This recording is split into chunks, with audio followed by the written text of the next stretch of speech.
주님의 형제자매님들 인사드리겠습니다. 반갑습니다. 함께 하나님께 기도 올려드린 뒤에 오늘 예배 시작하도록 하겠습니다. 같이 기도하겠습니다. 사랑과 은혜로서 저희들의 삶을 이끄시는 거룩하신 하나님 아버지, 죄와 허물로 죽을 수밖에 없었던 저희들을 주님의 그 놀라운 은혜로 구원하여 주시고 하나님의 자녀 삼아주신 것에 진심으로 감사를 드립니다. 지나온 한 주간 동안 저희들을 복음의 증인으로 연합하게 해주시고 이 생명의 말씀을 힘써 전할 수 있도록 은혜의 손길로 인도해 주신 것에 또한 감사와 영광을 올려드립니다. 바라옵게는 저희 교회를 통해서 말씀을 들은 한 영혼 한 영혼을 주님 친히 기억하여 주시고 그들의 삶에 함께하여 주심으로 전파된 바 주님의 그 말씀이 마음에 심겨져서 결실할 수 있도록 더욱 큰 은혜로 붙잡아 주시기를 간구드립니다. 오늘 저희들에게 주어지는 이 말씀을 상고할 때에 성령을 통해서 하나님의 뜻을 밝히 분별하여 볼 수 있도록 하여 주시고 마땅히 저희들 각인에게 필요한 말씀들로만 공급되게 하심으로 이 주어지는 모든 말씀들이 저희들의 삶 가운데 참으로 생명력 있게 역사할 수 있도록 주님 인도해 주시기를 바라고 원합니다. 또한 이 예배 현장에 함께하지 못한 주님의 자녀들 어느 곳에 있든지 간에 그곳에서도 동일한 마음을 가지고 하나님을 예배케 하여 주시고 그들에게도 저희가 받은 동일한 은혜를 또한 부어주시기를 간절히 소망합니다. 언제나 부족하고 무익한 자가 오늘 이 시간에도 감히 단에 섰습니다. 육신의 부족함은 감춰주시고 전하는 입술을 통하여 나오는 모든 말들에 완전하신 하나님의 능력이 증거되어질 수 있도록 친히 인도해 주시기를 간절히 소망하옵고 자유가 풍성하신 고마우신 예수님의 이름으로 감사하며 기도드립니다. 우리가 함께 나누게 될 말씀은요, 신약성경 사도행전 17장 30절 말씀 찾겠습니다. 사도행전 17장 30절 말씀입니다.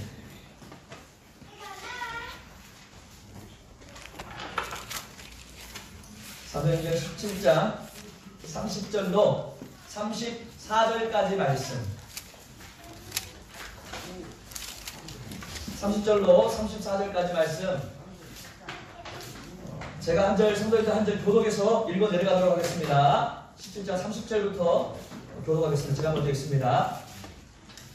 알지 못하던 시대에는 하나님이 허물치 아니하셨거니와 이제는 어디든지 사람을 다 명하사 회개하라 하셨으니 이는 전하신 사람으로 하여금 천하를 공의로 심판할 날을 작정하시고 이에 저를 죽은 자 가운데서 다시 살리신 것으로 모든 사람에게 믿을 만한 증거를 주셨습니다. 저희가 죽은 자의 부활을 듣고 혹은 기롱도 하고 혹은 이 일에 대하여 내 말을 다시 듣겠다 하니 34절을 같이 읽겠습니다. 시작. 여섯 사람이 그를 친하여 믿으니 그중 아레오파고 관원 디오누시오와 다마라라는 여자와 또 다른 사람들도 있었더라. 아멘.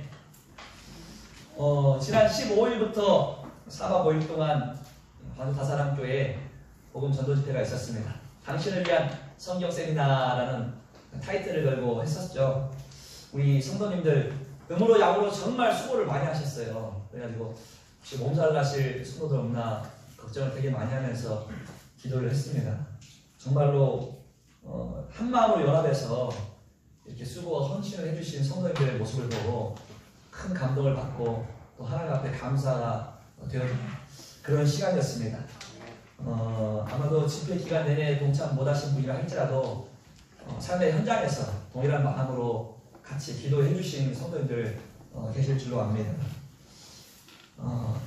성경 말씀 보시면요, 사람이 만일 온 천하를 얻고도 자기 목숨 곧 영혼을 잃어버리면 무엇이 유익하겠느냐라고 주님께서 말씀하셨습니다. 그렇습니다. 인간이라는 존재가 한 생애를 살아가는 동안에 스스로가 많은 업적을 이룬다 할지라도 영혼의 구원함을 받지 못한 인생은 그 종착지가 영원한 멸망이기 때문에 모든 것을 잃어버린 것입니다. 그러한 측면에서 우리가 전하고 있는 이 복음의 메시지는요, 한 사람 한 사람에게 진정한 생명을 주고 아무것도 가진 것이 없는 자라 할지라도 영원한 천국의 소망을 품고 살아갈 수 있도록 하나님의 귀한 선물을 알려주는 그와 같은 집회죠. 그런 측면에서 한 사람을 구원할 수 있다는 사명감을 가지고 우리는 앞으로도 이 복음 전도 집회를 계속해서 진행해 가야 할 것입니다. 새로운 영혼을 모시고 왔던 분들 가운데서 마음을 졸였지만 거듭나지 못한 분도 있고, 또 아직 그 집회가 끝났다 할지라도 조금 말씀을 더 들어야 할 분들도 계세요. 여전히 우리는 이 집회가 현재 진행형이라는 것을 잊지 말아야 합니다. 감사하게도 우리 이번 성경 세미나는요, 하나님의 관점에서 봤을 때는 놀라운 것들을 우리가 확인할 수 있는 세미나였습니다. 진짜 한마음이 돼가지고 성도님들이 으쌰으쌰 하는 모습이 다 느껴졌고요. 이 집회에 참여하고 그 이후에 이제 상담이 2건 예정되어 있습니다. 그것은 뭐냐면 이 말씀을 더 듣겠다는 마음가짐으로 돌아가신 분들이 계신다는 거죠. 또한 이 말씀을 듣고 본인이 확신을 얻었다고 하신 분도 한 분 계시는데, 그분은 이제 장로교단을 좀 다녔던 분이라서 지금 본인이 다니는 그 교회를 가신 걸로 제가 알고 있어요. 어쨌든 간에 우리는 지금 이 집회를 통해서 굉장히 많은 것을 얻었고, 또 향후에 진행할 이 집회에 대해서 더 큰 기대감을 가질 수밖에 없는 그런 시간들이었습니다. 그런데 이제 우리가 복음을 전하다 보면은 사실 이제 생각한 것만큼 큰 열매들이 맺히지 못하는 것들을 보고 안타까워하고 아쉬워하는 그런 경우들도 우리가 마주하게 됩니다. 우리가 이제 전도회 딱 끝나고 그 주 주일이 되면은 모두가 다 그냥 노심초사하죠. 아이고, 어떤 말씀 들었던 분이 나오셔야 할 건데. 근데 막상 한 명도 보이지 않으면은 서운해하고 안타까워하고 그런 모습들이 다 있죠. 하나님께서 왜 역사해 주지 않으셨을까? 실망할 수가 있는데요. 그것은 이제 우리의 관점이고요. 하나님의 관점에서는 이 집회 자체가 하나의 밭가리가 될 수 있는 거예요. 자, 복음의 메시지가 영혼 한 명 한 명에게 하루라도 들어갔다는 것은요, 그 사람이 성경의 메시지를 접하고 그 마음이 움직일 수 있다는 것입니다. 그러니까 그 가능성이 언제나 이 집회를 통해서 열어져 있는 거예요. 모시고 와서 집회를 통해서 말씀이 한 번이라도 전파됐다면 그 영혼에게는 또 다른 기회가 제공될 수 있는 통로가 될 수 있습니다. 그렇지만 당장에 우리 눈앞에 현실로 나타나지 않을 수는 있어요. 그러니까 이 성경 말씀 마태복음 13장을 보시면은 예수님께서 그것을 통해서 우리에게 일깨워 주십니다. 우리가 성경 마태복음 13장을 잠깐 보겠습니다. 마태복음 13장.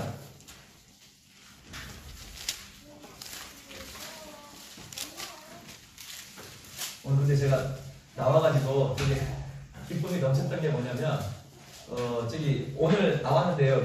로이가 정장을 입고 나왔어요. 정장을. 그리고 아이 벌써 예배자의 자체가 돼 있구나. 그걸 보고 깜짝 놀랐습니다. 제가. 너무 이게 귀합니다. 귀해요. 자, 마태복음 13장 18절부터 보시면요. 씨 뿌리는 비유를 예수님께서 말씀하시는데 18절 이하를 보시면요. 그런즉 씨 뿌리는 비유를 들으라. 아무나 천국 말씀을 듣고, 천국 말씀 우리가 전해드렸지 않습니까? 그것을 듣고 깨닫지 못할 때에는 악한 자가 와서 그 마음에 뿌리운 것을 빼앗나니 이는 곧 길가에 뿌리운 자요. 이렇게 기록하죠. 자, 지금 이제 이 19절 이하부터 시작해가지고 4가지 부류의 사람이 등장합니다. 근데 첫 번째가 보니까 말씀을 듣고 깨닫지 못하는 자가 있을 수 있다. 그런데 그것은 뭐냐면 악한 자 마귀가 와가지고 그 마음에 뿌리운 것을 빼앗아 간다는 거예요. 자, 그것을 경험했습니다. 이번에 말씀을 듣던 분 중에 어떤 분이 있었냐면요, 말씀을 듣고 이 내용에 대해서 정말로 사실로서 믿겨졌어요. 근데 돌아가면은 어떤 사이냐면, 돌아가는 길에 또 다른 예언의 말씀이나 이런 건 아닐 수도 있잖아요. 그 마음이 문득 들더라는 거예요. 그거 뭐겠습니까? 바로 악한 자 마귀는요, 끊임없이 마음 가운데 또 다른 생각을 넣어준다는 거예요. 또 다른 생각. 그래서 우리가 성경 말씀 보시면요, 이런 내용이 있어요. 가룟 유다가 예수님을 은 30년에 팔아넘겼습니다. 그런데 마귀가 그 마음 가운데 그 생각을 심었다는 것을 성경에 기록하고 있어요. 그건 뭐냐면은 마치 창세기에 나오는 하와에게 마귀가 속임수를 던졌던 것과 똑같습니다. 하와에게 약간 다른 메시지를 던졌더니 하와가 이전까지 한 번도 마음 먹지 않았던 선악을 알게 하는 나무의 실과를 따먹고 싶은 마음이 들지 않습니까? 이와 마찬가지로 악한 자 마귀는요, 천국의 말씀을 전할 때에 그 마음에 뿌린 것을 때로는 가져가 버릴 수가 있어요. 뿌린 것을. 이러한 케이스도 있다는 것입니다. 또 20절 보니까 돌밭에 뿌리웠다는 것은 말씀을 듣고 즉시 기쁨으로 받되 그 속에 뿌리가 없어 잠시 견디다가 말씀을 인하여 환난이나 핍박이 일어날 때에는 곧 넘어지는 자예요. 기쁨으로 받지만 뿌리 박히지 않는 거예요. 자, 마음에 들어왔지만 뿌리 깊이 내리지를 않아가지고 금방 시련이 닥치면 흔들려 넘어져 버립니다. 그런 경우도 있어요. 22절 보니까 가시떨기에 뿌리웠다는 것은 말씀을 들으나 세상의 염려와 죄의 유혹에 말씀이 막혀 결실치 못하는 자예요. 하나님께서 제시하는 방향성이 있어요. 그런데 세상 것들에 더 많은 관심을 두고 더 휩쓸린다는 거예요. 그래가지고 말씀이 들어가지 못하고 막혀버리는 케이스도 있습니다. 23절은 같이 한번 읽어보겠습니다. 시작. 좋은 땅에 뿌리웠다는 것은 말씀을 듣고 깨닫는 자니 결실하여 혹 100배, 혹 60배, 혹 30배가 되느니라 하시니라. 이게요, 하나님의 역사입니다. 자, 하나님은요, 어떻게 역사하시냐면 말씀을 듣고 깨달은 자 한 명을 통해서 우리의 상상을 초월하는 열매를 맺히신다는 거예요. 자, 우리가요, 과실 나무 같은 걸 딱 보잖아요. 과일이 맺혀야 하는데 그 맺히는 과일의 개수보다요 그 꽃이 훨씬 많이 핍니다. 과일 나무를 보면요 꽃이 어마어마하게 만발해요. 근데 그 만발한 모든 꽃들을 봤을 때는 야, 저만큼 열리겠구나 싶은데 막상 결과를 보면요 그 꽃의 개수보다는 훨씬 적은 열매를 맺힙니다. 근데 그 열매가요 어마어마하게 당도가 맛있고 달다는 거예요. 자, 하나의 열매는요 놀라운 역사를 일으켜냅니다. 우리 가운데 단 한 명이 거듭나는데 그 거듭난 단 한 명이요 30명을 이끌어올 수가 있고 100명을 이끌어올 수가 있습니다. 또한 그 한 명을 통해서 수많은 하나님의 역사가 일어날 수가 있어요. 그러니까 우리가 우리 눈에 보이는 숫자로 판단할 것이 아니고 한 영혼이 거듭나는 것에 감사할 수 있어야 하고 단 하나의 가능성과 열매가 있더라도 그것이 하나님의 뜻이라는 것을 우리가 인정하고 감사를 올려드려야 한다는 거예요. 조금도 포기하지 않고 계속해서 우리는 전진해 나아가야 합니다. 우리가 이제 신약 성경의 역사를 보면요, 초대교회의 이 신약 교회들의 역사를 보면은 하나님이 그냥 어마어마한 역사들을 일으켰던 것들을 우리가 성경에서 확인할 수가 있습니다. 특별히 우리가 지금 읽었던 이 사도행전 말씀은요, 초대교회 예수 그리스도라는 분을 전했던 사도들의 행적이 다 기록되어 있는데 그 행적들 가운데 진짜 놀라운 일들이 많이 일어났다는 것을 우리가 확인할 수가 있어요. 그런데서 우리가 사도행전 3장과 4장을 보면은 베드로가 세상 사람들 향해서 설교를 했는데요. 그 설교를 통해서요. 거듭난 자가 남자만 5,000명이었다는 것을 기록하고 있습니다. 사도행전 4장 4절에. 바울이라는 사람도 그랬습니다. 바울도요. 곳곳을 다니면서 유대인이든 헬라인이든 가리지 않고 예수 그리스도를 증거했습니다. 그분과 그분의 부활하심을 증거했죠. 가는 곳곳마다 놀라운 역사가 일어나고 많은 교회들이 세워졌다는 것을 우리가 확인할 수가 있습니다. 그것을 통해서 유럽 지역의 전역에 복음이 전해졌고 그 유럽에 전해진 복음은 세계 곳곳으로 흩어져 가지고 오늘 이 시대에 우리나라까지 온 거예요. 그러니까 우리가 진짜 이 초대교회 시대에는 놀라운 성령의 역사가 일어났다는 것을 우리가 확인할 수가 있는데 그 역사가 한결같이 크게 일어나느냐? 그건 또 아니었다는 것이죠. 초대교회 직접 예수님의 제자였던 사도들이 전했던 그 시대에도 때로는 복음의 역사가 크게 일어나지 않았던 경우가 있었다는 것입니다. 우리가 이제 본문 말씀 다시 돌아와서 본문 말씀 사도행전 17장의 내용을 보시면요. 사도행전 17장은 바울이 2차 선교 여행을 떠난 그 여정의 한가운데 있다는 것을 확인할 수가 있습니다. 우리가 이 앞에 화면을 보시면 2차 선교 여행의 루트가 바로 이 녹색 줄이 2차 선교 여행의 루트예요. 우리가 대형 TV에서 깔끔한 화면에서 보니까 이런 화면을 자주 활용해야겠죠. 자, 바울이라는 사람은 안디옥 교회에서 파송된 선교사입니다. 이 안디옥 교회에서 수리아 지역에 있는 안디옥 교회에서 파송된 선교사. 자, 여기도 안디옥이 하나 더 있죠. 이 안디옥은 비시디아 지방에 있던 안디옥입니다. 자, 이 안디옥이라는 지명은요, 총 토탈 5군데가 등장하는데 그 가운데서 이 바울이라는 사람은 수리아 지역에 있던 안디옥 이 지역에서 파송된 선교사예요. 여기서 2차 선교여행을 떠나가지고 이렇게 거쳐가지고 우리가 우리 전도 집회 전에 어떤 이야기를 했냐면은 빌립보 이야기를 했죠. 예. 바울이 곳곳에 복음을 전하려고 했지만 성령께서 그것을 허락하지 않아가지고 어디를 갈까 방황하다가 이 드로아라는 지역에서 성령께서 이 마게도냐 지방에 있던 한 사람을 보여주시고 이쪽으로 넘어가 복음을 전해라 해가지고 그날 그 즉시로 배를 타고 사모드라게를 경유해서 네아폴리 빌립보에 이르렀다는 것을 우리가 집회 전에 이야기를 했습니다. 자, 이 빌립보를 경유해서 그 다음 암비볼리를 거쳐가지고 데살로니가를 갔는데 이 데살로니가에서 또 복음의 역사가 크게 일어났죠. 근데 이 데살로니가 지역에 있던 사람들 중에 유대인들이 그렇게 완화됐어요. 유대인들. 이 유대인들은 구약의 하나님만 믿고 예수님을 믿지 않습니다. 근데 예수님을 증거하는 바울을 보고 어마어마한 분노를 한 거예요. 그래가지고 데살로니가 지역에 있던 이 유대인들이요, 바울이라는 사람을 죽이려고 작정을 했어요. 죽이려고. 그래서 저자에 있는 괴악한 사람들을 데리고 왔다. 저자에 있는 괴악한 사람이 뭐냐면 시장통에 있던 깡패들을 데리고 와서 죽이려고 했던 거예요. 근데 이제 이 바울이 이 지역에서 복음을 전하다 급하게 피신을 하죠. 베레아적으로. 누구랑 피신하냐? 바로 이제 실라와 디모데라는 사람 두 명을 데리고 피신을 해요. 베레아로. 이 베레아 지역에 갔는데 피신 갔다가 이 지역 가서 또 뭐하냐? 복음 전해요. 복음을 전하는데 또 베레아에서 엄청난 성령의 역사가 일어나가지고 많은 사람이 거듭납니다. 그랬더니 베레아 바로 옆 동네 데살로니가에 있던 유대인들이요, 그 소문을 들은 거예요. 우리가 죽이려 했던 그 바울이라는 작자가 베레아 가서 거기서 또 이런 짓거리를 해? 안 되겠다. 깡패들을 데리고 세상에 베레아까지 찾아와요. 또 그 유대인들이 얼마나 완악했는지 아시겠죠? 다른 도시까지 넘어와서 죽이려는 거예요. 그래서 베레아 지역에서는요, 너무 황급한 나머지 이 바울이라는 사람이요, 실라와 디모데도 내려놓고 혼자 빨리 피신을 합니다. 그 베레아 지역에서 거듭난 성도들이 도망가시오 해가지고 배를 타고 피신을 하죠. 배를 타고 이렇게 피신을 해가지고 갔던 곳이 바로 아덴입니다. 아덴. 그래서 우리가 지금 이 사도행전 17장을 보시면은 17장의 현장이 바로 아덴입니다. 아덴. 오늘 본문을 읽었던 현장이요. 그런데 이 아덴이라는 지역은요, 오늘날 그리스 지역의 아테네예요. 아테네. 성경은 아덴이라고 부르지만 아테네. 올림픽 하면 아테네 지역에 성화봉송하지 않습니까? 바로 그 그리스 지역의 아테네를 이야기합니다. 이 아테네라는 곳은요, 헬라 문화, 그러니까 로마 이전에 헬라 문화가 있었는데 헬라 문화가요, 어마무시해요. 그냥 이쪽은 철학이나 예술, 과학이 엄청나게 발달했습니다. 그 문화들의 중심지가 어디냐면은 바로 그리스 아테네, 이 아덴이라는 지역이에요. 아덴.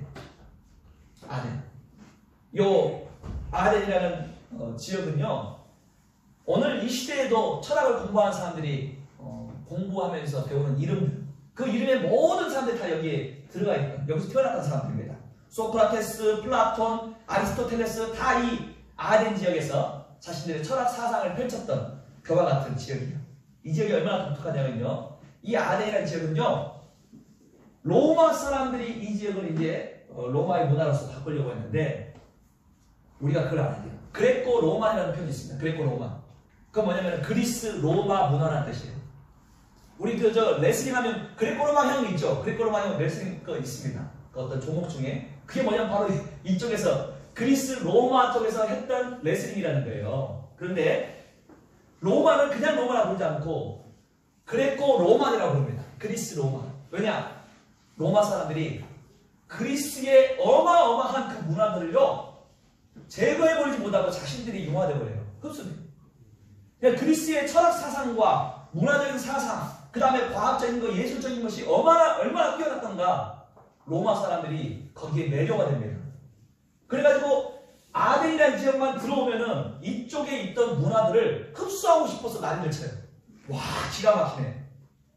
자신들 걸 전하는 게 아니고 자신들이 흡수돼버립니다. 그와 같은 독특한 문화적인 영향을 끼쳤던 곳이 바로 이 아덴이라는 지역입니다.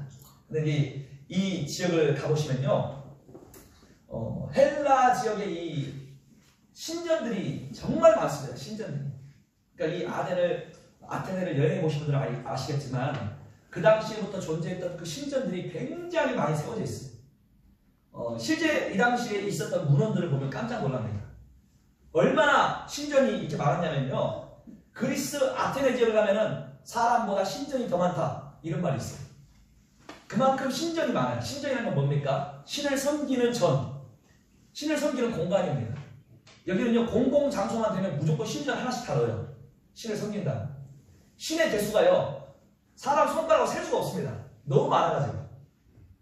그렇게 많은 신들을 섬겼는데, 이 온갖 우상으로 가득 찬 가짜 신을 섬기는 이 도시에 홀로 누가 들어갔다고요? 바울이라는 사람 혼자 들어온 거예요. 이 아덴 지역에 바울이라는 사람이 혼자 이 지역을 딱 들어가가지고 이 도시를 둘러봤던 것입니다.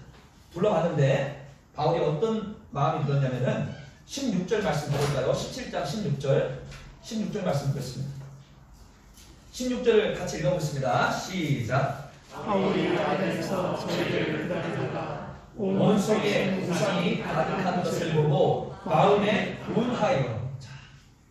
지금 이 16절 말씀 보니까요, 아덴에서 저희를 기다리다가 하는 뜻은 뭐냐면, 이 아덴 지역에서 신라와 디모데라는 사람을 저 위에 베레아에 놔두고 왔지 않습니까? 그래서 이 배를 타고 바울만 피신시켰던 베레아 지역에 성도가 있는데, 그 성도에게 다시 베레아로 돌아가서 디모데와 신라를 좀 이 아덴 지역으로 불러주세요 했어요.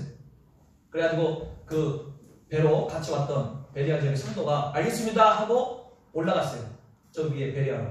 이제 바울 혼자 남은 거예요. 남아가지고 저희를 기다리고 있는데, 그 가운데서 이 아덴 지역을 온통 둘러보니까 온 성에 우상이 가득한 것을 보고 마음에 분하여 하고 기록을 하고 있는 것입니다.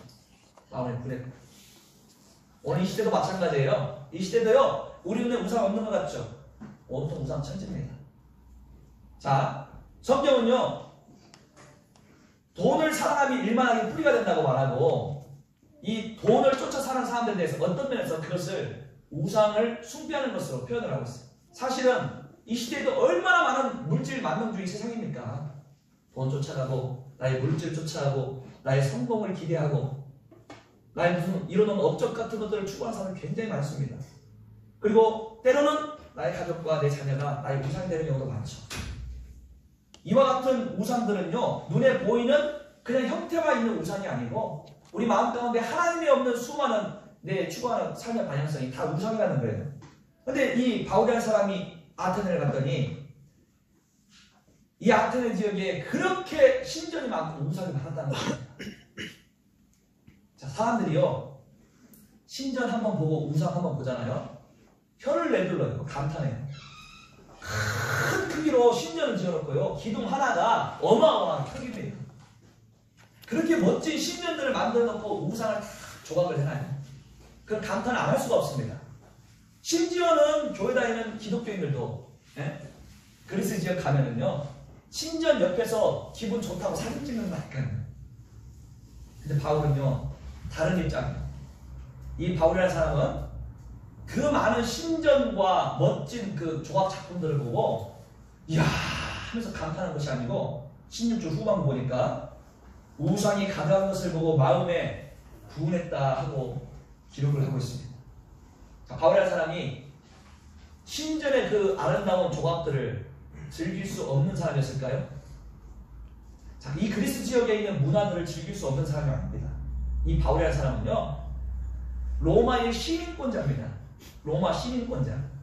이 사람은 가말리엘 문화에서 교육을 받았고요, 헬라의 문화, 종교, 문화, 예술, 철학 부분에 정통했던 사람이에요. 이 사람 출신지가 다소입니다. 다소라는 지역은요, 교통의 가장 중심지가 다소였어요.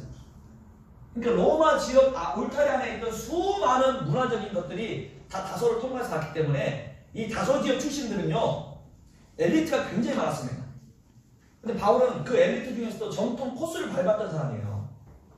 문화에 대한 부분이나 예술에 대한 부분은 굉장히 공부를 많이 했던 사람입니다. 그런 사람이 아덴에 갔으면 어떻게 되겠어요? 그와 같은 것들을 즐길 수 없는 사람은 아니었어요. 충분히 그런 것들에 대해서 많은 학문으로 공부를 했던 사람이에요. 그런 사람이 이 아덴에 있는 신전을 보고 분노했던 것은 무엇입니까?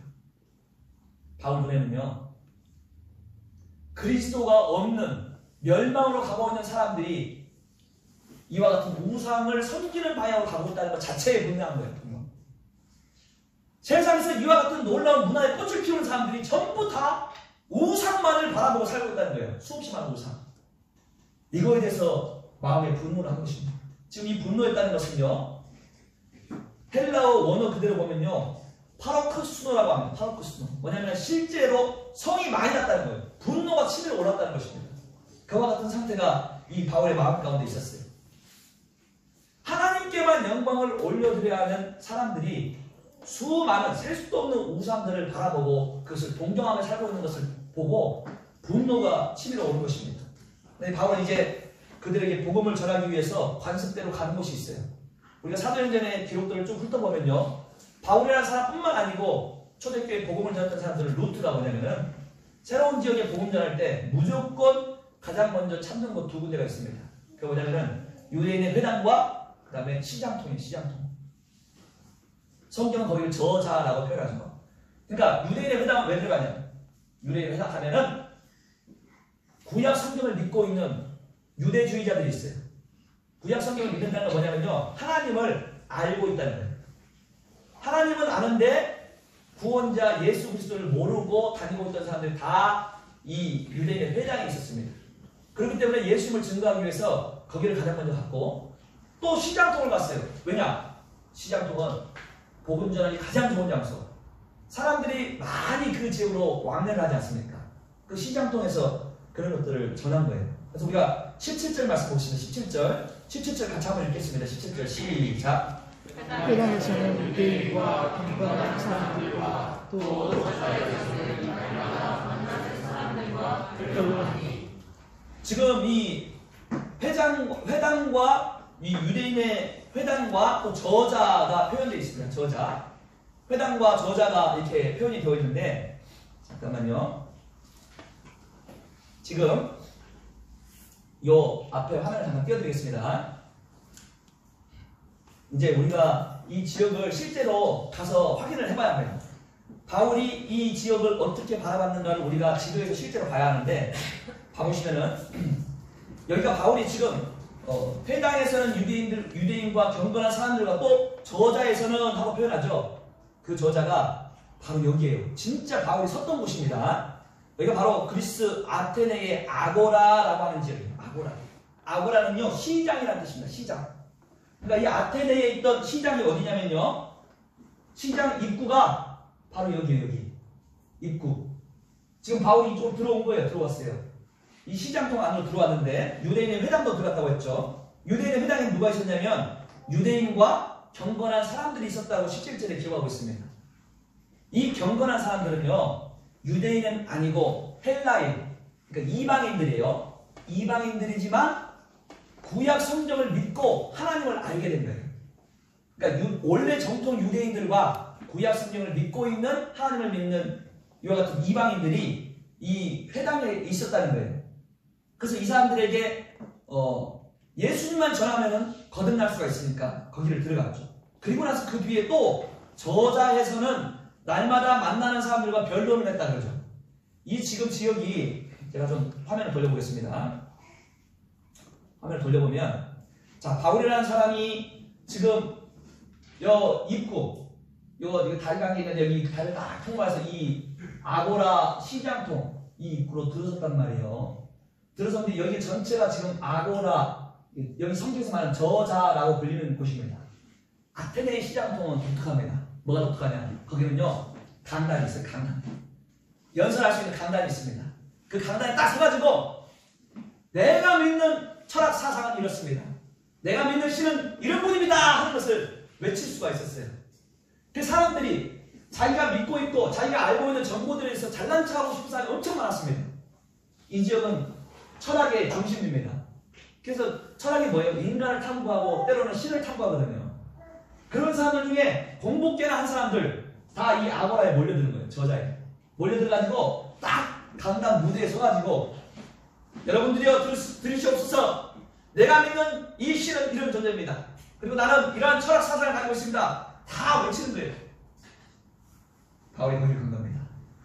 거기를 가가지고 17절 후반부를 봐보세요. 17절에 저자에서는 날마다 만나는 사람들과 변론을 했다 하고 기록을 하고 있죠. 변론했다. 다시 말해서 뭐냐면요, 바울은요, 그들이 믿고 숭배하고 알고 있고 그들이 알고 있는 모든 정보가 옳지 않고 그러다는 것을 변론했어요. 변론이라는 건 뭐냐면 바울 스스로가 증거하는 내용과 부딪히는데 그것을 무엇이 옳은가를 거기서 이야기를 했다는 것입니다. 서로 상호간에 그와 같은 변론이 있었다는 거예요. 그럼 바울은 어떤 것을 내느냐 그들에게 18절 보시면요, 17장 18절 보시면 18절 후반부를 보시면 이렇게 기록했어요. 저 뒤쪽 18절 뒤쪽 보시면요, 이는 바울이 예수와 또 몸의 부활을 전함을 이남이로라 하고 기록하고 있죠. 바울이 전했던 건 뭐냐면요, 예수와 몸의 부활을 전했다는 거예요. 자, 예수 그리스도와 부활, 이건요 우리가 전하는 복음의 핵심 중에서도 핵심 메시지입니다. 자, 우리가 이 성경 세미나라는 이름으로 복음 집회하죠. 이때요 예수 그리스도와 예수의 그 부활, 그리고 우리가 장차 부활할 몸을 입을 것이라는 것을 전하지 않잖아요. 이거는 가짜입니다. 부활을 전하지 않고 예수를 전하지 않는 집회는 없어요. 초대교회 모든 복음 전파자는 반드시 예수 그리스도와 부활을 전했습니다. 예수님만 전한 거 아니에요. 부활까지 다 전했어요. 근데 여기서 우리가 이제 한 가지 생각해 봐야 할 건 그거예요. 이 지역은요 별명이 있습니다. 신들의 고향이라는 별명이 있어요. 신들의 고향은 뭐냐면 인간이 고안하고 만들어낸 수많은 신들이요 이 그리스 아테네에서 충만하고 있어요. 그 많은 신들이 고향으로 삼는 곳이 가짜 신들의 고향이 아테네라는 거예요. 셀 수 없는 신들입니다. 수많은 신들을 섬기고 있는 지역에 가서 복음 전파자가 딱 한 명 홀로 서 있어요. 그리고 진짜가 무엇인지를 당신들에게 알려주겠습니다 하고 사람이 가장 많이 몰리는 이 신장통 한가운데 연설대에서 외치는 거예요. 우리 형제자매님들, 내가 혼자 딱 해가지고 그거 한다고 한번 생각해 보십시오. 기존에 수많은 신들이 있던 곳입니다. 난다 긴다 하는 말 잘하는 사람들 이 신장통 한가운데 연설대 다 서요. 그 자리에 바울이 가가지고 연설대 딱 서가지고 외친 거예요. 진짜 엄청난 중압감이 있는 자리입니다. 그 자리는. 근데 바울이요 그 자리에 서기를 그렇게 간절히 원했던 사람. 왜냐? 진짜를 알고 있는 사람이니까 그냥 하나님이 주신 자신감이 차고 넘치는 거예요. 그리고 이 무대에 선다는 것 자체가 떨리는 일이 아니라 하나님의 복음의 메시지를 전할 최고의 찬스다, 이렇게 생각한 게 바울이었어요. 아주 기회도 이런 기회가 없어. 그렇게 생각하고 그 무대에 올라갔던 것입니다. 그래가지고 이 18절 후반부에 기록한 것처럼 예수 그리스도와 부활을 담대하게 전했어요. 전했는데 그들의 반응이 어땠는가? 우리가 18절 다시 이 18절 앞부분부터 보겠습니다. 18절 제가 한번 읽어볼게요. 어떤 에피구레오와 스토이고 철학자들도 바울과 쟁론할세 혹은 이르되 이 말쟁이가 무슨 말을 하고자 하느냐 하고 혹은 이르되 이방 신들을 전하는 사람인가 보다 하니 이는 바울이 예수와 또 몸의 부활 전함을 이남이더라. 자, 이 지역은요 진짜 신전들도 많아요. 바울이 왜 분노를 했냐면요, 여기 보시니까 이 아고라가 이 저자가 바로 이 지역인데요. 저자가 이 지역인데 이 지역에 딱 서면요 바로 옆에 또 큰 신전이 하나 있고요. 이 신전입니다.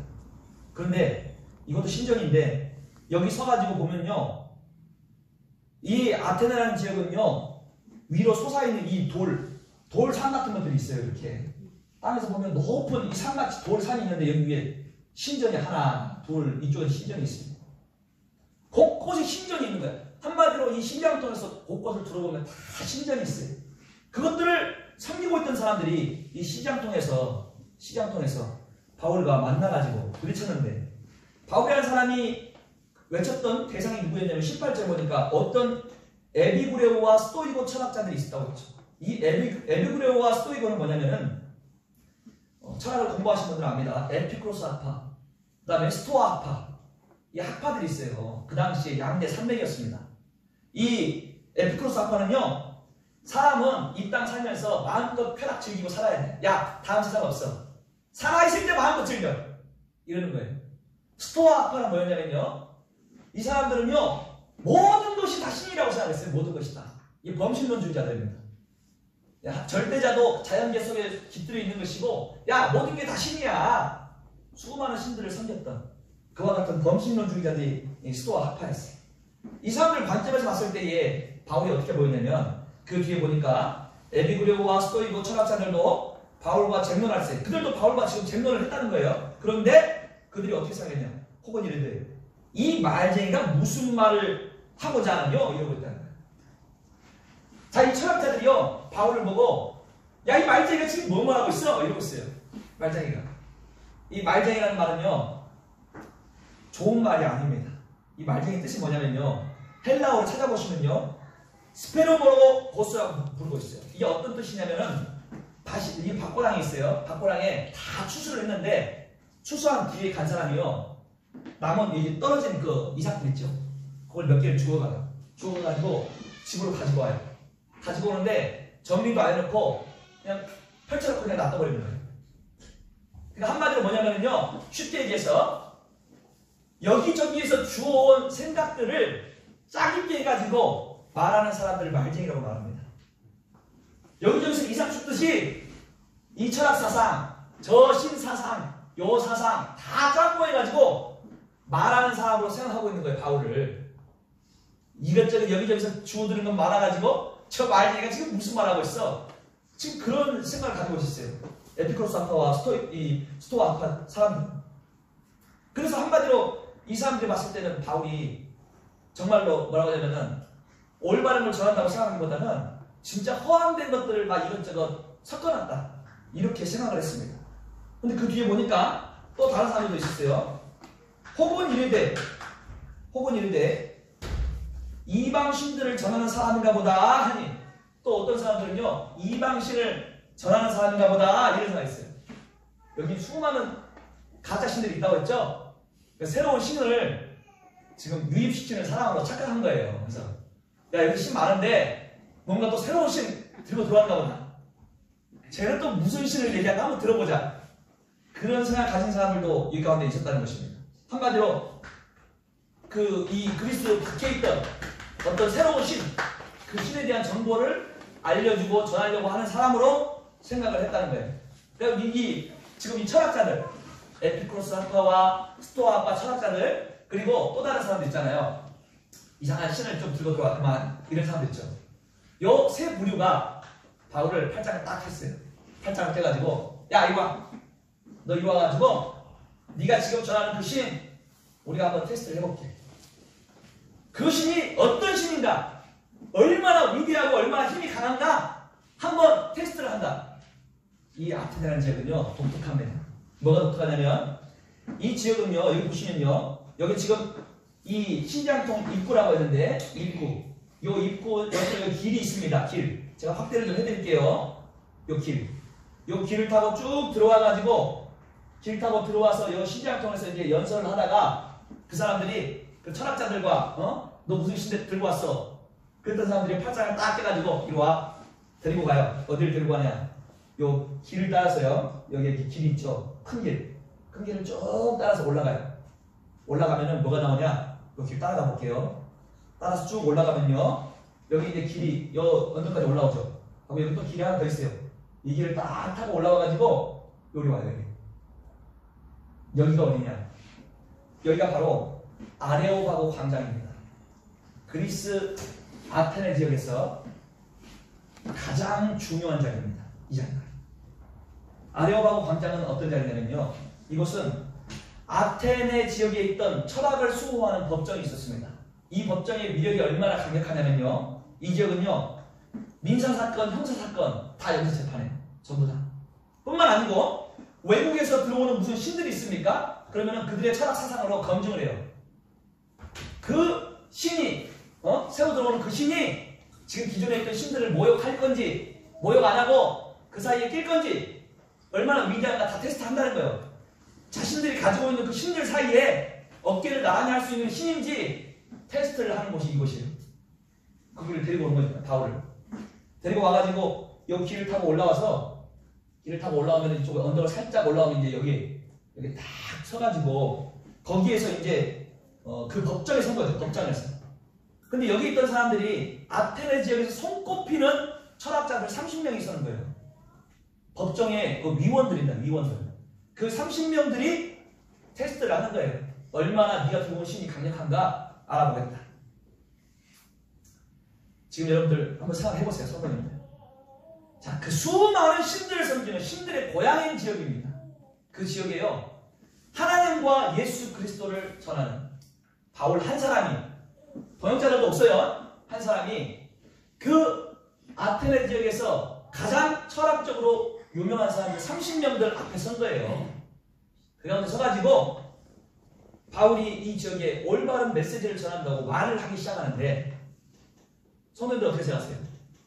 한 사람이 이 수많은 역사와 전통이 있고 한 번 들어가기만 하면은 그들의 문화에 흡수될 수밖에 없는 강력한 이 힘을 가지고 있는 이 지역에서 올바른 복음을 전하는 단 한 명의 사람이 30대 1로 선 겁니다. 자, 그 한 명이 이 아테네라는 세상을 변화시킬 수 있을까요? 어떻게 생각하십니까? 단 한 명이 오랜 역사와 전통을 지닌 가짜 신들의 고향 아테네 지역을 변화시킬 수 있을까요? 바울은요, 아까 말했듯이 최고의 찬스를 생각한 거예요. 나를 지금 끊이고 들어가고 어디를 들고 가냐? 무섭다 이 생각이 아니고 잘됐다. 요참에 확실히 이 사람들한테 진짜 하나님과 복음의 메시지를 전할 기회다. 그러면서 자원하는 마음으로 끌려가요. 그래가지고 이 아레오바고 광장에 선 겁니다. 그리고 나서 그들과 변론을 하는 거예요. 얼마나 이 바울의 마음이 가슴 벅찼는지. 바울이 한 사람이 이제 어떻게 이야기를 하냐면요, 22절 가보겠습니다. 22절. 자, 22절하고 23절 말씀을 같이 읽어보겠습니다. 같이 22절, 23절 시작. 바울이 너희를 보니 범사에 종교성이 많다.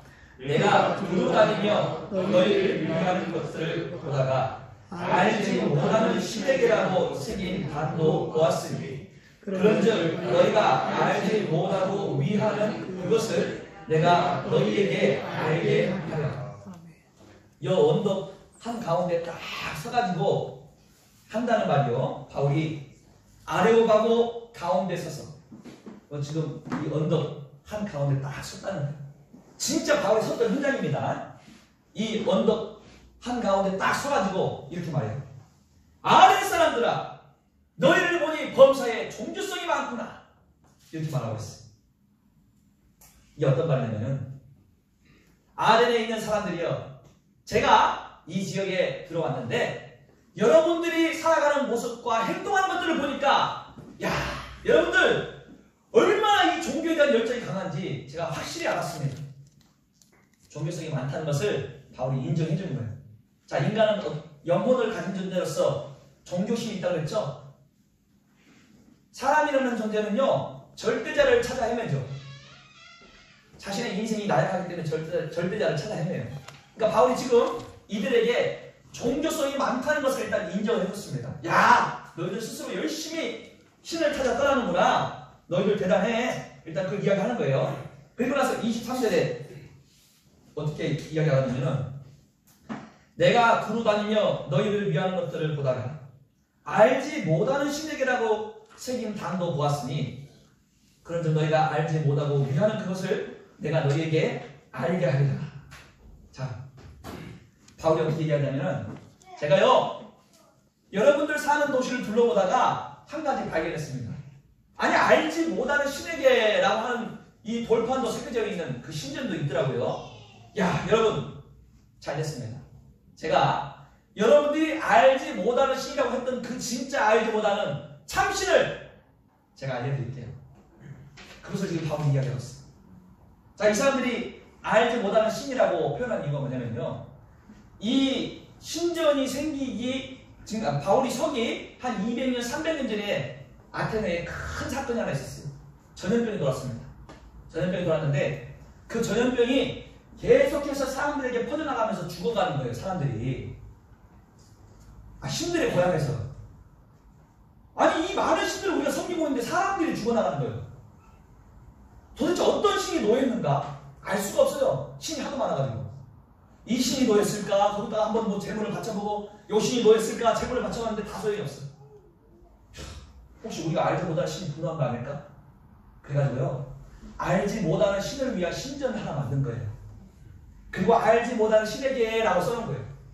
그들의 전염병을 막을 수가 없어가지고 자신들이 미처 알지 못하는 또 다른 신이 분노했는가 보다. 그래서 알지 못하는 신에게 하고 섬겼던 것입니다. 그거를 바울이 본 거예요. 당신들이 몰랐던 그 신은, 진짜 신을 제가 알려드릴게요. 이렇게 말하면서 이제 24절부터 이야기합니다. 24절부터. 우주와 그 가운데 있는 만유를 지으신 뭐예요? 신께서는 천지의 주자시니 손으로 지은 전에 계시지 아니하시고 또 무엇이 부족한 것처럼 사람의 손으로 섬김을 받으시는 것이 아니니 이는 만민에게 생명과 호흡과 만물을 지니주시는 자이십니다. 인류의 모든 족속을 한 혈통으로 만드사 온 땅에 거하게 하시고 저희의 연대를 정하시며 거주의 경계를 하나셨으니 이는 사람으로 하나님을 혹 더듬어 찾아 발견케 하려 하시며되 그는 우리 각 사람에서 멀리 떠나 계시지 아니하도다. 이 한가운데서 지금 외친 말이 그겁니다. 광장 한가운데서. 여러분, 우주와 그 가운데 있는 만유를 지으신 신이 있다. 그분은요, 다른 분이 아니야. 천지를 지으신 분인데 손으로 지은 전에 계시지 않아요. 24절에 손으로 지은 전에 계시지 않다고 했죠? 그 말 먼저 아세요? 천지를 지으신 그 위대한 신이 기껏해야 그 사람이 지금 코딱지만한 신전 안에 거한다고? 여러분, 착각하지 마세요. 천지를 지으신 신입니다. 사람이 만든 작은 신전이라는 집 안에 거하실 분이 아니에요. 그것을 이야기하고 있어요. 또 25절 보니까 또 무엇이 부족한 것처럼 사람의 손으로 섬기를 받으시는 것이 아니다. 부족한 게 없는 신이면 야, 당신들이 섬기는 거, 그 째째한 거 몇 개 받으려고 신전 안에서 기다리시는 분이 아니다. 그것을 이야기하고 있어요. 그 신은 어떤 분이신지 아십니까? 만민에게 생명과 호흡과 만물을 친히 주시는 자이다. 받는 분이 아니라 오히려 당신들에게 생명과 호흡을 주는 분이다. 여러분들 지금 숨쉬고 살아가고 있죠? 다 그 숨쉬는 주인공이 왜 되셨습니까? 그것은 하나님이 당신의 심장을 뛰게 하고 호흡을 주신 거예요. 받으시는 분이 아니라 주신 분이라니까요. 그것을 이야기하고 있어요. 그리고 나서 26절에 가니까 인류의 모든 족속을 한 혈통으로 만들었다는 거예요. 그리고 온 땅에 거하게 하시고 저희의 연대를 정하시고 거주의 경계를 하나셨다. 이 말은 무엇입니까? 이거 뭐냐면요, 맨 처음 태초부터 시작해가지고 한 혈통으로 만드셨는데 온 땅에 하나님께서 거하도록 허락하셨다. 그리고 그 온 세상을 그 절대자 하나님이 섭리 가운데 그 사람들 하나하나를 통치해 가신다. 그것을 이야기를 하고 있다는 거예요. 이 모든 민족들의 역사가 하나님에게 달려있다는 것을 이야기하고 있는 것입니다. 근데 이제 사람들은 이제 어떻게 해야 하느냐? 27절 같이 한번 읽어보겠습니다. 27절 시작. 이는 사랑으로 하나님을 그는 우리 각 사람에게서 멀리 떠나 계시지. 바울이 외칩니다. 여러분, 이제 당신들은 하나님을 찾아야 할 때입니다. 하나님 멀리 계시지 않으니까 이제 진짜를 한번 찾아보시오. 그 얘기를 하는 거예요. 그 수많은 어떤 이 자연계 속의 생태계들을 보면서 하나님을 알아가 보라는 것입니다. 하나님께서는 우리와 가까이 하기를 원하시는 분이다. 그래서 여기 뒤에 보니까 그는 우리 각 사람에게서 멀리 떠나 계시지 않는다. 우리가 더듬어 찾으면 하나님 반드시 발견할 수 있는 분이다. 이 성경 말씀 이사야 55장 6절은 이렇게 기록합니다. 너희는 여호와를 만날 만한 때에 찾으라. 가까이 계실 때에 그를 부르라. 그래요. 또 다른 말씀 예레미야 성경 29장 12, 13절은 이렇게 기록하고 있어요. 너희는 내게 부르짖으며 와서 내게 기도하면 내가 너희를 들을 것이요 너희가 전심으로 나를 찾고 찾으면 나를 만나리라. 하나님은요, 멀리 계시고 귀를 닫는 분이 아니라 가까이 계시는 분이에요. 기도하고 다가가서 부르짖으면 하나님은 언제나 가까이서 듣는 분이시고 만날 수 있는 분이라는 것을 그들에게 일깨우고 있는 것입니다. 그 다음 28절을 같이 읽겠습니다. 28절 시작. 우리가 그를 믿어 살며 너희 신 중에도 어떤 사람들이 말과 같이 우리가 그의 수호생이라 하니. 자, 여기 보시면요, 우리가 그를 힘입어 살며 기동하며 있느니라. 이렇게 표현하고 있죠. 그리고 또 그게 보니까 너희 시인 중에도 어떤 사람들의 말과 같이 우리가 그의 소생이라 하니, 지금 이 우리가 그를 힘입어 살며 기동하고 있다, 우리가 그의 소생이다, 이건요 이 지금 그리스 아테네 지역에 있던 철학자들과 시인들이 했던 말입니다. 바울이요 그들이 했던 말을 이용하고 있어요. 가져와서 인용을 하고 있습니다. 이 사람들이요 수많은 신들을 섬기면서, 그 가짜 신들을 섬기면서요, 야 우리가 이 신을 의지하면서 살고 있어, 이 지금 이 순간에도 그렇게 생각했던 거예요. 또 우리가 그의 소생이야, 이렇게 이야기하고 있어요. 바울이 그것을 왜 인용을 했느냐, 당신들 지금 착각하고 있어. 지금 당신들 눈앞에 있는 저 우상신은 진짜가 아니고, 당신들이 말했던 우리가 그를 힘입어 살며 기동하며 있느니라, 우리가 그의 소생이라 했던 것은 바로 하나님이시다. 다른 분이 아니고 유일하신 하나님의 바로 당신들이 말했던 그 신이다. 그것을 일깨우고 있는 거예요. 지금 이 28절에 등장하는 이 내용은요, 그 대상이 원래 제우스 신이었습니다. 제우스를 가리켜서 우리가 그를 힘입어 살며 기동하며 있다고 생각했고, 그게 소생이라고 생각했어요. 제우스 신의 소생. 그게 아니라는 거예요. 그건 가짜야. 진짜 하나님이 계신다는 거야. 참되신 하나님께서 놀라운 권능으로 우리에게 생명을 주시고 호흡을 주신 분이야. 우리가 왜 이 땅을 살고 있느냐, 바로 그 하나님 때문이다. 그것을 그들에게 일깨우는 거예요. 그래서 우리가 로마서 1장 말씀을 보시면요, 이는 하나님을 알만한 것이 저희 속에 보임이라 그랬죠. 그리고 나서 20절에 창세로부터 그의 보이지 아니하는 것들, 곧 그의 영원하신 능력과 신성이 그 만드신 만물에 분명히 보여 알게 되나니, 그러므로 저희가 핑계치 못할지니라. 그 세계 사람들은요 만물을 보고 하나님을 어림잡아 짐작할 수 있었으나, 이제 바울이 진짜 하나님을 알게끔 해준 거예요. 자, 복음은 몰라도 신이라는 존재에 대해서는 어림잡아 신은 있을 것이다 하고 살아가는 사람들이 굉장히 많습니다. 2000년 전 바울 시대도 그렇고요, 오늘 우리가 사는 시대도 그래요. 제가 상담을 하다가 물어보면은 신이라는 존재가 계실 것 같습니까? 그렇지 않을 것 같습니까? 계실 것 같다고 대답하는 사람 굉장히 많아요. 그건 뭐냐면은 우리 인생들이 절대자의 존재는 어림잡아 짐작하고 살아가는 분들이 많다는 거예요.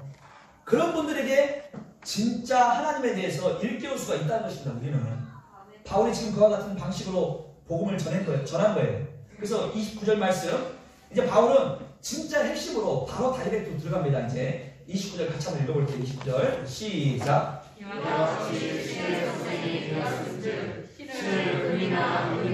오니나 사람의 기술과 고안으로 새긴 것들과 같이 여길 것이 아니니라. 보세요.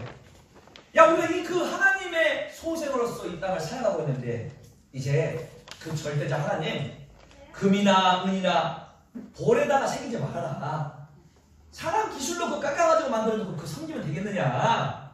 그렇게 할 것이 아니야. 그 위대하신 신은 당신들 그 하찮은 손으로 만든 것으로 하나님이 그 안에 거하실 분이 아니라니까. 착각하지 마요.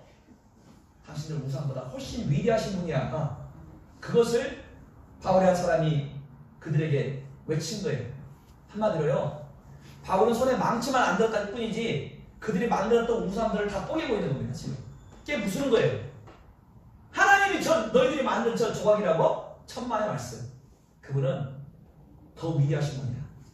만들 필요도 없는 분이야. 그거보다 훨씬 더 위대한 분이라 너희들이 만든 그 코딱지만한 심장 안에 거할 분이 아니야. 그것을 바울이 외친 거예요. 그리고 나서 바울이 이제 회개하라고 외칩니다. 30절, 31절 말씀 보시면요, 제가 읽어보겠습니다. 알지 못하던 시대에는 하나님이 허물치 아니하셨거니와 이제는 어디든지 사람을 다 명하사 뭐하라고 그랬어요? 회개하라 하셨으니 이는 정하신 사람으로 하여금 천하를 공의로 심판하실 날을 작정하시고 이에 저를 죽은 자 가운데서 다시 살리신 것으로 모든 사람에게 믿을 만한 증거를 주셨음이니라 하니라. 봐보세요. 바울은요, 복음에서 반드시 전제되어야 할 하나를 외칩니다. 그게 뭐겠어요? 그렇습니다. 회개입니다. 회개. 예수와 부활을 전한다 할지라도 회개하지 않는 자는 거듭날 수 없습니다. 바울은요, 회개를 외치고 있는 거예요. 이제는 어디든지 사람을 다 명하사 회개하라, 회개하라 하셨으니 회개하라는 거예요. 그 이야기를 지금 바울이 꺼내 들었다는 것입니다. 자, 초대교회 복음 전파자들은 회개를 빼놓지 않았습니다. 회개를 빼놓지 않았어요. 그건 예수님의 명령이었기 때문입니다. 이 구원받는 것은요, 회개를 통한 구원이라는 것을 예수님께서 제자들에게 알려주고 하늘로 승천하셨어요. 그렇기 때문에 이들은요, 어느 지역을 가나 예수님과 그분의 부활을 전했음과 동시에 회개하라고 크게 외쳤어요. 회개하라. 바울이 그와 같은 방식을 그대로 한 것입니다. 지금 이 아레오바고 광장에서 복음을 전하면서 너희들 지금 우상을 섬기고 있었던 거야. 가짜를 섬기고 있었던 거야. 위대하신 하나님께서 그것을 안다면 얼마나 하나님께서 진노하시겠는가. 늘 이제껏 살아왔던 그 모든 삶에 대하여 돌이키고 위대하신 절대다 하나님 앞에서 회개해야 돼. 회개해야 돼. 그렇게 외쳤던 거예요. 그리고 나서 예수 그리스도와 그분의 부활하심, 그걸 통해 오신 놀라운 구원의 역사를 전했던 것입니다. 그렇게 했는데 그걸 전해들은 사람들의 반응이 여기 기록됐다는 반응. 그 반응이 뭐냐? 32절, 33절 보시면요. 그 얘기를 듣고 나서 사람들의 반응이 어땠냐면 32절에 저희가 죽은 자의 부활을 듣고 혹은 기롱도 하고 혹은 이 일에 대하여 내 말을 다시 듣겠다 하니 이에 바울이 저희 가운데서 떠나네 하고 기록을 하고 있습니다. 자, 그 가운데서는요, 바울을 기록하는 사람들이 있었다는 거예요. 지금 에피쿠로스 학파 철학자들은요, 부활 자체를 믿지 않았습니다. 그런데 스토아 학파는 부활이 있다고는 믿었지만 인간의 몸의 부활 자체를 부인했어요. 그러니까 몸의 부활이 있다는 것 자체를 부인했습니다. 이 성경 고린도전서는 몸이 신령한 몸으로 변화된다는 부활을 이야기하고 있거든요. 고린도전서 15장은. 그러니까 몸의 부활이 있는데 사람들은요, 몸이라는 것 자체가 부활하지 않는다고 생각했어요. 이런 사람들 앞에 이것을 얘기했을 때는요, 그들은 조롱할 수밖에 없었던 거예요. 여기에 기롱이라고 표현하는 것이 한마디로 조롱입니다. 조롱. 말 같지도 않은 소리 하고 있네. 그 30명의 재판자들이요, 그 가운데서 많은 사람들이 조롱을 하는 거예요. 조롱. 자, 고린도전서 1장 19절은요, 십자가의 도가 멸망하는 자들에게는 미련한 것이요 구원 얻은 우리에게는 하나님의 능력이 된다고 기록하고 있습니다. 멸망하는 자들은요, 미련하게 봅니다. 참 말 같지도 않은 소리 하고 있네. 그 사람들의 특징이 뭐냐? 멸망이 예정된 자들이라는 거예요. 예정된 자들. 십자가의 도는 누군가에게는 미련한 것으로 취급당합니다. 그러나 누군가에게는 능력이 됩니다. 오늘 자리에 참석한 성도들에게는 하나님의 능력이 된 거예요. 하나님의 능력. 그 능력을 소유한 사람들이에요. 또 다른 사람들이 있어요. 34절을 제가 한번 읽어보겠습니다. 몇 사람이 그를 친하여 믿으니. 자, 몇 사람이 그를 친하여 믿었다 그래요. 그중 아레오바고 관원 디오누시오와 다마리라 하는 여자와 또 다른 사람들도 있었더라. 자, 이 34절의 기록을 보면요, 그 수많은 사람들이 광장에 몰려들어가지고 재판장들 옆에 서가지고 바울이 어떻게 이야기하는 걸 다 들었는데 그 가운데서 믿은 사람들의 숫자가요, 몇 사람이라고 기록하고 있습니다. 몇 사람. 굉장히 소수죠. 요 앞에 베리아 지역에서 바울은 어마어마한 복음의 역사를 경험했습니다. 그 앞에 데살로니가에서도 어마어마한 복음의 역사를 경험했습니다. 그 바울이요, 세 번째로 도착한 곳이 아테네이라는 지역인데 믿은 사람이 몇 명이었냐? 몇 사람. 근데 그 몇 사람 가운데 아레오바고 관원 디오누시오 이 사람이 있었다는 거예요. 또 다마리라 하는 여인이 있었다. 이렇게 기록하고 있어요. 숫자로 보면 몇 명이 안 됩니다. 몇 명이 안 돼요. 그런데요, 지금 이 아레오바고 관원이었던 디오누시오가요, 훗날 어떤 사람이 되냐면 이 아테네 지역의 교회의 감독이 됩니다. 감독이라는 것은 그 교회에서 말씀을 전하는 대표자라는 뜻이에요. 아테네 교회를 이끄는 수장이 된 거예요. 이 디오누시오가. 그를 통해서 수많은 사람들이 또 거듭나게 됩니다. 얼마나 놀라운 역사입니까? 그러니까 하나님께서 이루시는 성령의 역사는요, 지금 눈앞에는 몇 명 안 돼 보이지만 그 한 사람을 통해서 교회가 세워지고 더 많은 열매들이 맺혀날 수 있다는 것을 성경은 우리에게 이야기를 하고 있는 거예요. 대부분의 사람들은 그 복음의 메시지를 듣고 콧방귀를 쪘습니다. 믿지 않고 말 같지도 않은 소리라고 했어요. 그 현장에 있었다면 많은 그리스도인들은 야, 이 지역은 안 될 지역이야. 야, 이런 지역은 우상이 너무 많아서 안 돼. 실패! 다른 지역 가자. 이 지역 사람들은 믿을 가치도 없어. 야, 떠나자. 어차피 안 돼. 이랬을 수도 있어요. 그렇지만 바울은 동역자도 없이 혼자 가가지고 이 지역에서 담대하게 외쳤고 갔습니다. 그 열매들이 교회를 세우게 된 거예요. 자, 우리가 복음을 전하는 현장에서요, 동일한 반응이 나타나면, 자, 언제나 우리가 복음을 전할 때는 세 가지 반응이 나타나요. 첫 번째, 조롱하는 사람들이 있습니다. 두 번째, 단지 호기심만 품는 사람들이 있습니다. 세 번째, 믿음으로 거듭난 사람들이 있습니다. 그러나 언제나 거듭난 사람들의 숫자는 소수입니다. 그렇기 때문에 성경은요, 그 길을 좁은 문이라고 표현하고 있고 좁고 협착한 길이라고 표현하고 있습니다. 절대 다수가 찾지 않는 길, 다수는 멸망으로 갑니다. 그러나 이 가운데 생명의 길을 선택하는 소수의 사람들이 또 다른 사람들을 변화시키는 길로 나아갑니다. 하나님의 역사는요, 실패가 없어요. 그래서 이 성경 말씀 이사야 55장 11절을 보시면요, 내 입에서 나가는 말이 헛되이 내게로 돌아오지 아니하고 나의 뜻을 이루며 나의 명하신 보낸 일에 형통하리라 하고 기록하고 있습니다. 하나님은요, 실패가 없어요. 반드시 외친 바 그 메시지가 결실로 다가옵니다. 결실. 그것을 우리가 확신 가운데 기억하고 우리는 계속해서 이 복음을 전해야 한다는 거예요. 바울이라는 사람도요, 이 복음을 전할 때요, 어떤 마음가짐을 전했는가를 기록하고 있어요. 성경 고린도전서 2장 1절로 2절에 바울은 이렇게 이야기했습니다. 형제들아, 내가 너희에게 나아가 하나님의 증거를 전할 때에 말과 지혜의 아름다운 것으로 아니하였나니 내가 너희 중에서 예수 그리스도와 그의 십자가에 못 박힌 것 외에는 아무것도 알지 아니하기로 작정하였느니라 하고 기록하고 있습니다. 자, 바울이라는 사람이 하나님의 복음의 증거를 할 때요, 바울은요, 멍청이가 되려고 했어요. 멍청이. 무슨 멍청이? 주님만 아는 멍청이가 될 거예요. 주님만 아는. 다른 생각 안 해요. 이렇게 했으면 어떻게 될까? 이렇게 하면 어떻게 될까? 수많은 고민들을 해가면서 전전긍긍하면서 복음을 하지 않습니다.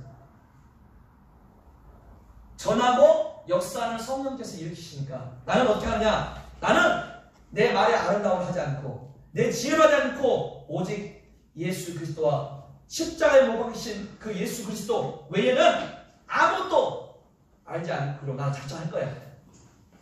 주님만 아는 바보로 살아가는 것입니다.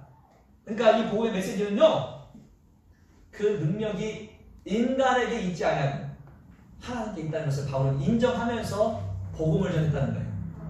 그와 같은 마음의 자세가 우리에게 필요합니다. 때를 얻든지 못 얻든지 우리는 말씀을 전하는 그 주님의 명령 앞에서 바울과 같이 예수 그리스도의 십자가 외에는 아무것도 알지 않기로 작정하고 세상 가운데 복음을 전해야 돼요. 물론 우리가 전하는 이 메시지에 대해서 누군가는 콧방귀를 낄 수도 있고 누군가는 단지 호기심만 가진 정도로 그칠 수 있겠지만 분명히 그 가운데서 하나님의 역사는 계속해서 일어날 수밖에 없습니다. 우리가 이 바울이 전했던 마음가짐, 복음의 정신을 기억하면서 세상을 살아가야 돼요. 다른 마음 품으면 안 됩니다.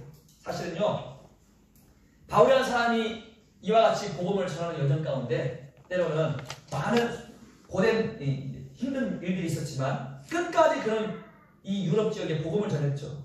자, 유럽 지역에 전파된 이 복음이 어떻게 변했습니까? 세상을 변화시켰어요. 세상을. 유럽 지역에 바울이 전했던 그 교회들을 통해서 전 세계에 복음이 전해졌습니다. 출발점이 된 거예요.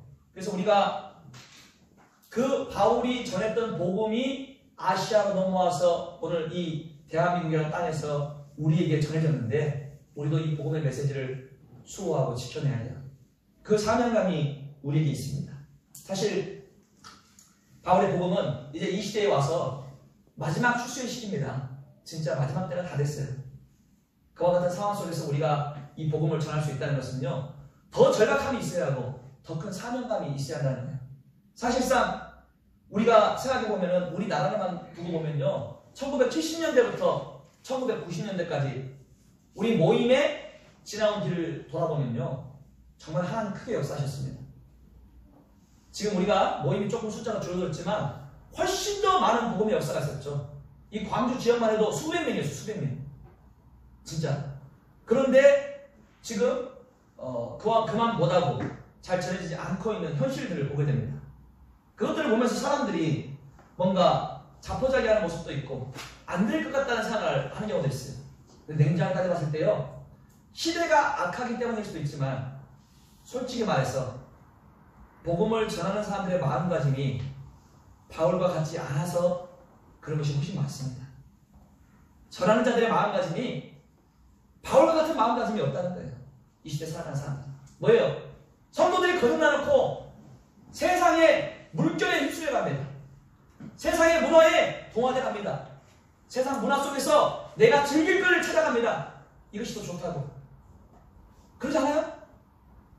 교회가 복음 전하는 사명으로 그것만을 위해 달려가야 하는데, 예수 그리스도의 십자가 외에는 아무것도 알지 않기로 작정했던 그 바울 같은 마음가짐이 아니라, 십자가도 알지만 내 취미생활도 알고 내가 다닐 여행지도 알고 내가 즐길 것도 알고 수많은 내가 알고 있는 것이 많은 거예요. 그 많은 것들을 다 끌어안고 있으니 이것도 즐기고 저것도 즐기다가 아이고 집회 왔네 해봐야지. 안 되죠. 그런데 감사한 것이 있어요. 감사한 것. 우리 교회는 요번 성경 쌤한테 그렇게 안 했다는 것입니다. 안 했어요. 그렇게 안 했어요. 우리는 완전히 한 마음이 되었다는 거예요. 얼마나 감사합니까? 이 시대 수많은 성도들이 이것 즐기고 저것 즐기고 아이고 나 시간이 안 돼갖고 요번 쌤다 조금 참석이 어렵거든요. 그게 아니었어. 시간이 되는 사람들은 하여간 다 나왔습니다. 하루라도 참석해서 응원하고 격려하고, 우리 여자매분들 쫙 뛰어가지고요 반찬이 나오는데, 제가 이제껏 신앙생활 하면서 집회하면서 이렇게 맛있는 반찬 경험한 적이 없어요. 그렇게 가지수도 많고 아예 천국 잔치를 펼친 거예요. 성도들에게 차량 봉사를 힘쓴 분들, 여러 가지 부분에서 이 집회를 위해서 물질적으로도 또 돈으로도 헌금하신 분들 너무 많습니다. 이런 분들이 한 마음이 되고 있다면 우리는요, 이 교회의 미래가 너무나도 밝다는 거죠. 이 연합된 마음을 하나님 보셨다면